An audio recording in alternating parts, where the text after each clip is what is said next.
Day 4, January 1st, 2026, New Year's Day, the clarity arrives.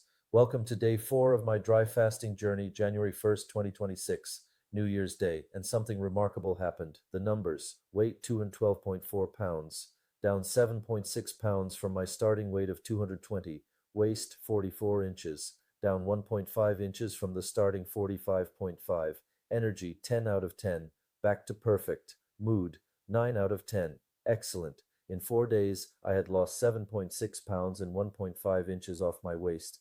But more importantly, something shifted in how I felt. Let me tell you about the sleep. On New Year's Eve, I fell asleep watching a movie with my wife. Nothing unusual about that. But here's what was unusual. I slept for 5 hours straight without getting up to pee. You need to understand how rare that is for me. My normal pattern was to wake up multiple times during the night. Bathroom trips, restlessness, fragmented sleep.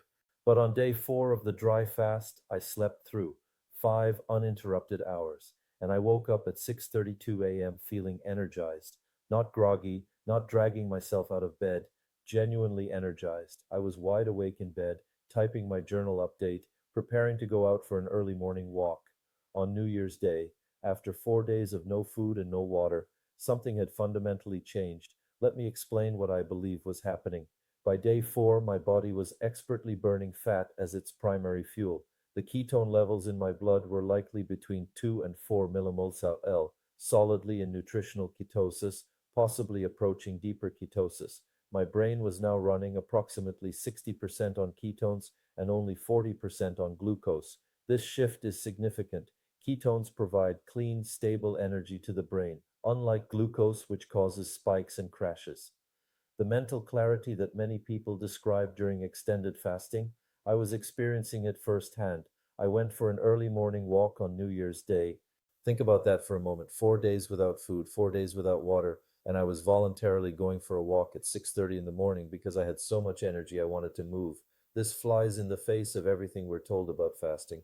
We're told you'll be weak, you'll be tired, you won't be able to function.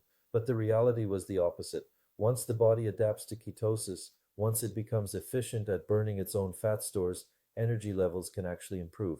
I wasn't dragging myself through the day, I was thriving. Now, I want to be honest about the symptoms I did experience. My mouth was dry.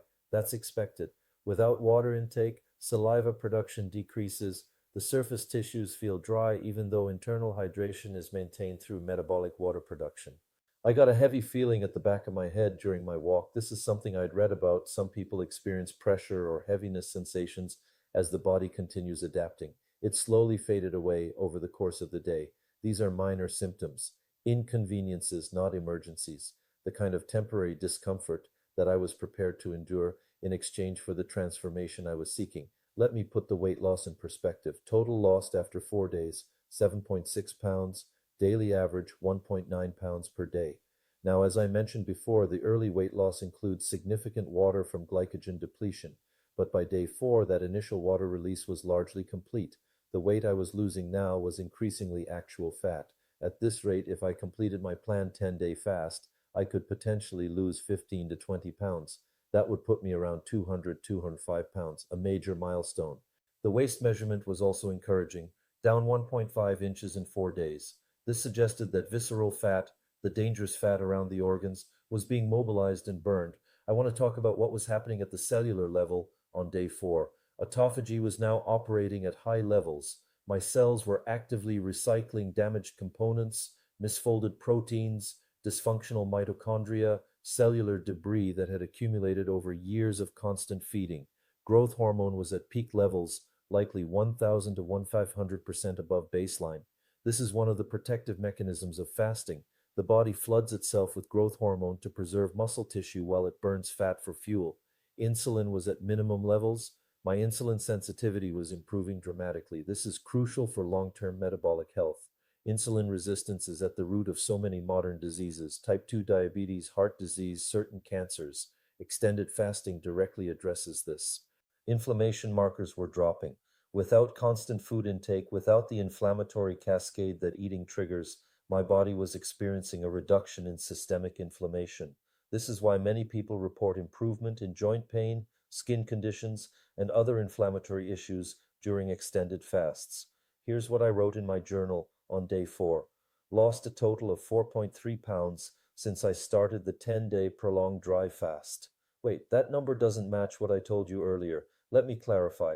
I was calculating from different reference points at different times. The key point is this: I was tracking my progress carefully. I was documenting everything. And the trend was clearly in the right direction. Whether it was 4.3 pounds from one measurement or 7.6 from another depended on when and how I weighed myself. The important thing was the consistent downward trajectory. I want to highlight something about day 4 that's psychologically important. On day 1, you're excited about starting. On day 2, you're surviving the transition. On day 3, you're proving you can endure. On day 4, you start to believe this is actually possible. The worst was behind me. The glycogen depletion headaches, the intense hunger of day 2, the challenging transition, all of that was in the past. What lay ahead was the productive phase of the fast. Days 4 through 10 would be about maximizing the benefits, the fat burning, the autophagy, the cellular repair, while my body operated efficiently on its own resources. I wasn't just surviving anymore, I was thriving. Let me give you the complete day 4 summary. Date: January 1st, 2026, New Year's Day. Day of fast, 4.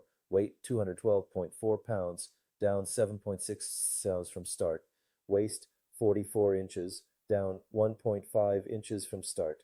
Energy level 10 out of 10. Mood 9 out of 10. Symptoms: dry mouth, expected.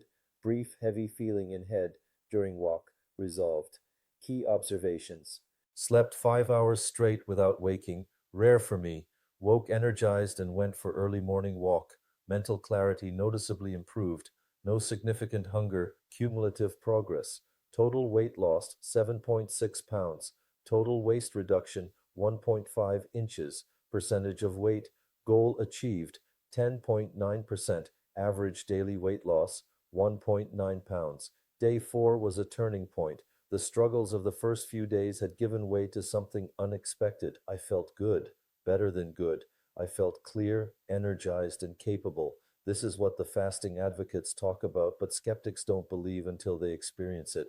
The human body is remarkably adaptable. Give it a few days to shift fuel sources, and it can thrive on its own stored resources. I still had 6 more days planned in my fast. But for the first time, I genuinely believed I could complete it. The question wasn't, can I do this anymore? The question was, how far can I take this? Day 5 would bring its own experiences. But day 4, New Year's Day 2026, was the day I knew this lifestyle transformation was real. Thank you for watching. Total time fasted as of end of day 4, approximately 96 hours. Total weight change, down 7.6 pounds, 220.0 to 212.4. Total waist change, down 1.5 inches, 45.5 to 44.0.